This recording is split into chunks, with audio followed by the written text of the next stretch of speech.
What's going on, guys? Jaxx the Bearded Hiker here, back with another Instant Pot recipe for you guys. It's going to be carnitas. In the Instant Pot, I'm going to show you how to do it. Alright guys, so let's go over our ingredient list here. I have some pork butt here that I've trimmed pretty aggressively. I have an assortment of spices here, starting off with some oregano, some cumin, coriander, and chili powder. Some salt and pepper over here.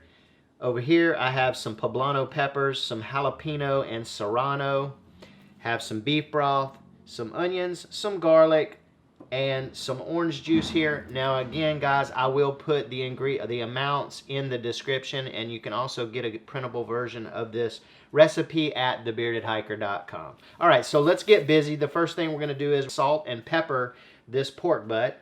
I'm just going to sprinkle this over and then give it a little mix here and coat this pork butt really well. So now that our pork butt is seasoned up, I want to go ahead and get your Instant Pot out, and you're going to set your Instant Pot to the saute setting. Now what I like to do is heat up my Instant Pot first before I put the oil in there, and I do this because there's less chance of stickage that way. So we're just going to let this heat up, and then we're going to add our oil and brown up our pork butt. So we're nice and heated up there. I'm just going to add a little bit more oil to this because I didn't put that on camera. We're just going to set the oil to the side because we're probably going to need some more as we go. Now, you could skip this step of the browning of the pork butt, okay?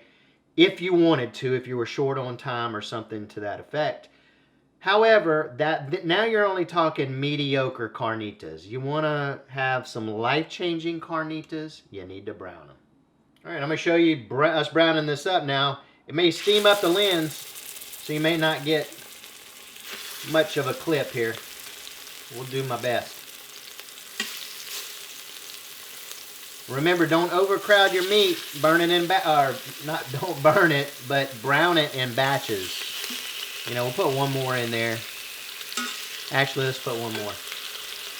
All right.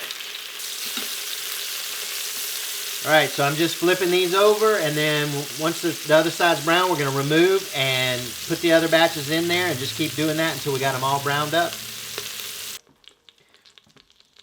We're browned up, and you see I'm leaving those bits and bobs on the bottom, or also known as the crud on there. We're going to throw in our poblano, jalapeno, and serrano, followed by our onions and garlic.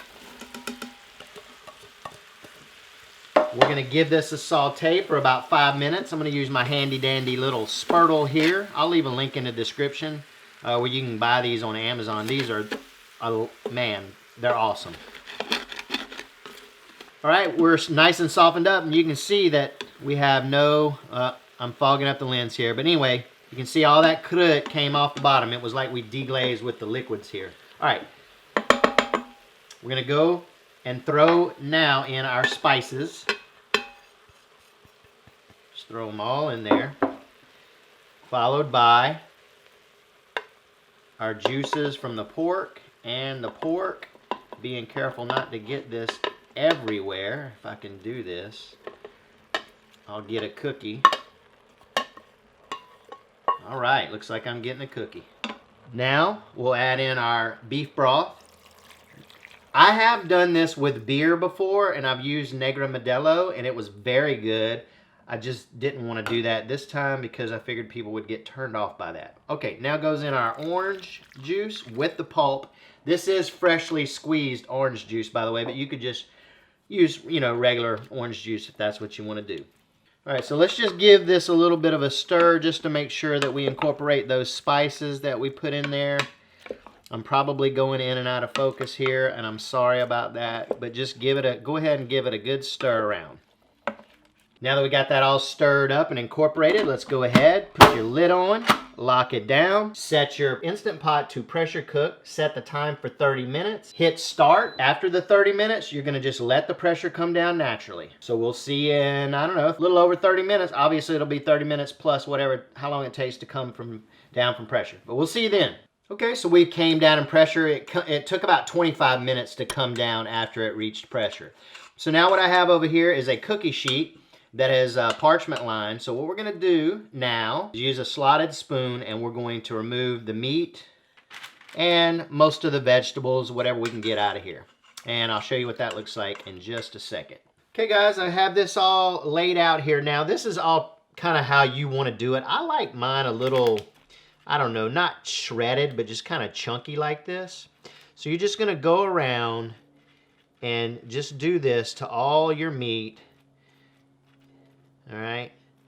Now, I'm not gonna bore you with me doing all of this on camera, but I am gonna show you a little thing that I like to do here. Now, I know some of you are probably gonna be tripping right now, but just hear me out for 1 second. Just give this a try, okay?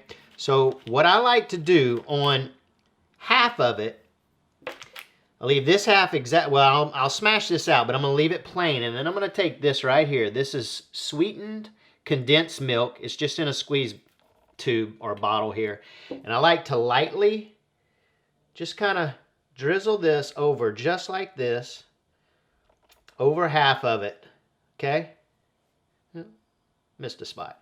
All right. Now what I recommend is trying half or trying you a little section just to see how you like it. You know, you got your savory over here and you got your savory sweet over here, but it's not too sweet. All right. Now, I'm going to finish smashing this up.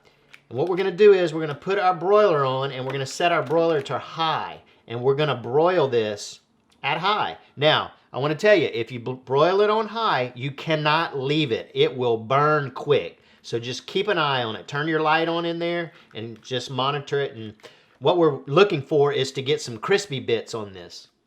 So I don't know how good this is showing up. All right, so just so you know, this is the side we put the sweetened condensed milk on, even though it was the opposite side that you saw it. I just pulled it out wrong. So what we're going to do is we're going to go in with some of this. Now, this is a chipotle pecan salsa that I made. I will put the ingredients and whatnot in the description so you'll know how to make that if you want. I love it. So I put that down first. We'll go on with some of the carnita meat here.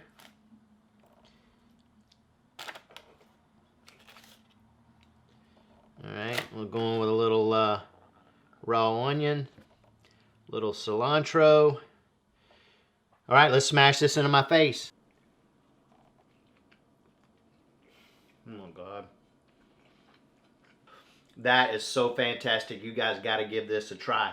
So you got that savoriness of the pork, and then that slight hint of sweetness from that sweetened condensed milk. A little bit of heat's coming in. And you know, that chipotle, you get a little smokiness to it. It's a lot of flavors or complex flavors going on in there. Give it a try. Also, I want to throw this out there. Don't be scared of the heat. I didn't take any of the seeds out of the poblanos or the jalapenos or the serrano. If you're not into the whole spicy and don't like a lot of heat, then you take those seeds out if you want, or even leave maybe a serrano or a jalapeno out. You know, make it your own.